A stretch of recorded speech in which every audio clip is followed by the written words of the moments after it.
JFE is following life cycle costing. Its four products P4, P3, P2 and P1 are in the market respectively in the introduction, growth, maturity and decline stage. यानी जो P4 है वो introduction phase में है, P3 growth stage में है, P2 maturity phase में है और P1 डिक्लाइन फेज में है. The management wants to analyze the marketing challenges faced by the product to take strategical measures to stabilize the product in the market.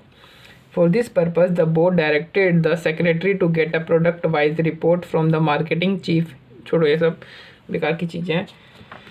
पता चल गया हमें 4 प्रोडक्ट हैं, वो 4 अलग अलग स्टेजेस पे हैं. अब हमें ये बताना है कि इस टेबल को हमें कंप्लीट करना है. ये हमें कुछ कैरेक्टरिस्टिक्स दे रखी हैं, उसके हिसाब से ये टेबल को फिल करना है कि इसमें से कौन सी कैरेक्टरिस्टिक्स इंट्रोडक्शन फेज की है, कौन सी ग्रोथ की है, कौन सी मैच्योरिटी, कौन सी डिक्लाइन की है. और साथ में इनमें कैरेक्टरिस्टिक्स के अलावा उनके स्ट्रेटजीज भी दे रखी है कि इस फेज में आपको ये स्ट्रेटजी फॉलो करनी है. तो हमें क्या करनी है, इधर इनके सामने इंट्रोडक्शन वाले में इनके सामने लिखना है हमें कि कौन सा पॉइंट जो है वो इंट्रोडक्शन फेज, कौन से पॉइंट की जो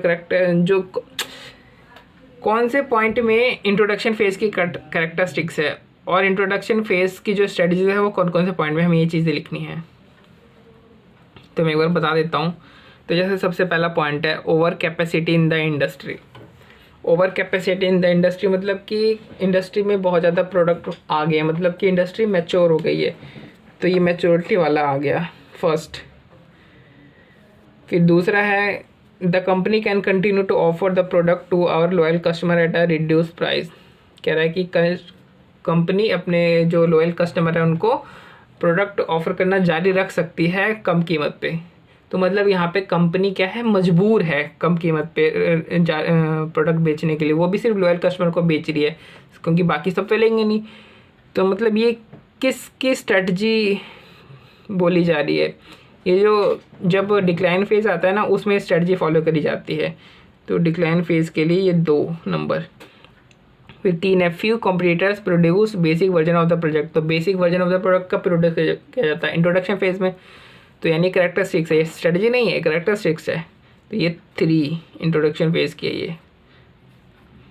फिर 4 में क्या है प्रोडक्ट फीचर्स में भी इम्प्रूव, कि प्रोडक्ट के फीचर जो है वो और इम्प्रूव किए जा सकते हैं और enhance to differentiate our product from that of the competitor. अब यहाँ पे प्रोडक्ट के फीचर को इम्प्रूव किया जा रहा है या फिर एनहांस किया जा रहा है, किस लिए, ताकि अपने प्रोडक्ट को आप क्या कर सकें, आप डिफ्रेंशिएट कर सकें. तो आपको डिफ्रेंशिएट कब करने की ज़रूरत पड़ती है, आपको डिफ्रेंशिएट करने की ज़रूरत पड़ती है जब मार्केट जो है वो मैच्योर हो रहा हो आपका मार्केट. तो ये क्या है, स्ट्रेटजी है. स्ट्रेटजी कहाँ पे फॉलो करी जाती है, मैच्योरिटी के टाइम पे. ये रहा. फिर 5 attracting customers by raising awareness about our product through promotion activities. देखो इसमें स्ट्रेटजी बता रखा है, ठीक है, ये कोई कैरेक्टरिस्टिक्स नहीं है, ये स्ट्रेटजी बता रहा है. स्ट्रेटजी में बता रहा है कि प्रोडक्ट की अवेयरनेस फैलानी है, मतलब प्रोडक्ट की अवेयरनेस है ही नहीं कस्टमर को. तो इंट्रोडक्शन फेज में ऐसा होता है ना जब कस्टमर को प्रोडक्ट की अवेयरनेस ही नहीं होती कि प्रोडक्ट ऐसा एग्जिस्ट करता है भी कि नहीं करता है. तो ये स्ट्रेटजी है इंट्रोडक्शन फेज की. कौन सा पॉइंट था, 5 पॉइंट.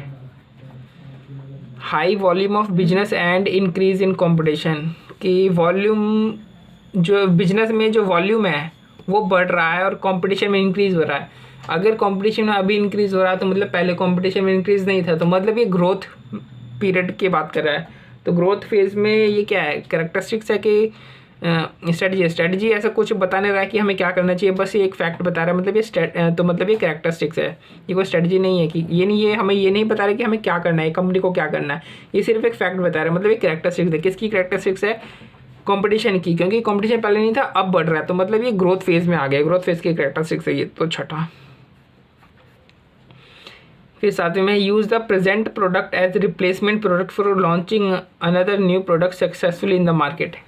तो ये पहले तो ये है कि ये स्ट्रेटजी है, ठीक है. अब कौन सा स्ट्रेटजी है, तो आप देखो ये कह रहा है कि आप जो नया प्रोडक्ट है उसका यूज़ करो, जो प्रोडक्ट जो पुराना हो चुका है उसका यूज़ करो, जो प्रेजेंट प्रोडक्ट है उसका यूज़ करो नए प्रोडक्ट को लॉन्च करने के लिए. यानी जो मार्केट है पुराने प्रोडक्ट की वो डिक्लाइन फेज़ पे है, तो यानी डिक्लाइन फेज़ की स्ट्रेटजी है.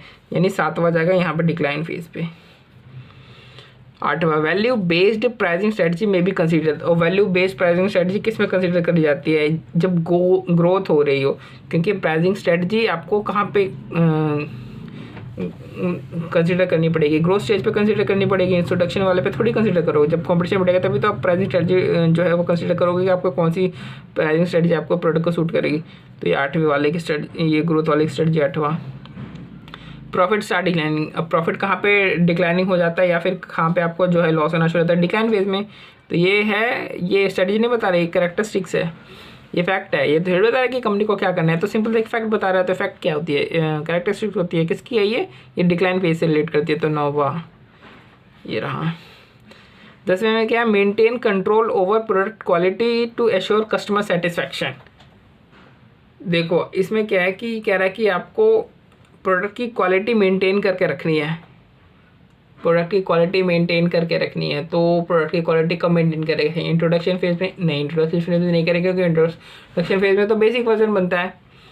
ग्रोथ फेज में, हाँ ग्रोथ फेज में करना, नहीं तो आप अपना कस्टमर लूज़ कर जाओगे क्योंकि उसमें कॉम्पिटिशन भी बढ़ जाता है।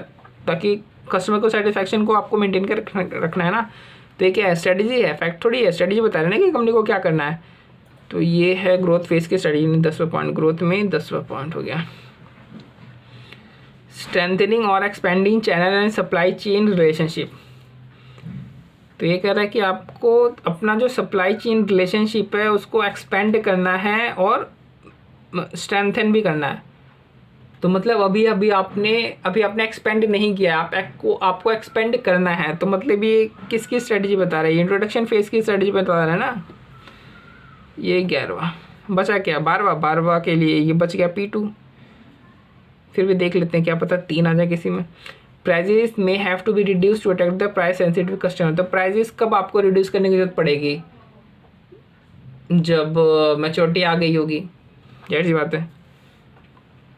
तो 12, क्योंकि टाटा नमक 12 रुपये में आती है, 13 रुपये में आती है, वहीं पे दूसरी नमक 10 रुपये में आ रही हो, तो आप क्या चुनोगे, दूसरी नमक चुन लोगे, टाटा थोड़ी चुनेंगे। क्योंकि मैच्योरिटी आ रही है, बहुत ज़्यादा कस्टमर है, आप हल्के से अपनी प्राइस चेंज करी बहुत ज़्यादा दिक्कत आपको हो जाएगी। इसलिए आपको हल्के जो प्राइस सेंसिटिव कस्टमर है, सेंसिटिव कस्टमर उनको अट्रैक्ट करने के लिए आप प्राइस चेंज कर सकते हो। तो मैच्योरिटी जो फेज़ है उसका इंडिकेशन है, तो हमने फिल कर दिया है। फिर ये वही आपसे पूछा है, इंपॉर्टेंस पूछी है, PLC कॉस्टिंग की और बेनिफिट्स पूछे हैं। वो तो अब मैं आपको क्या ही बताऊँ, आपको याद होगा ही, लिख देना।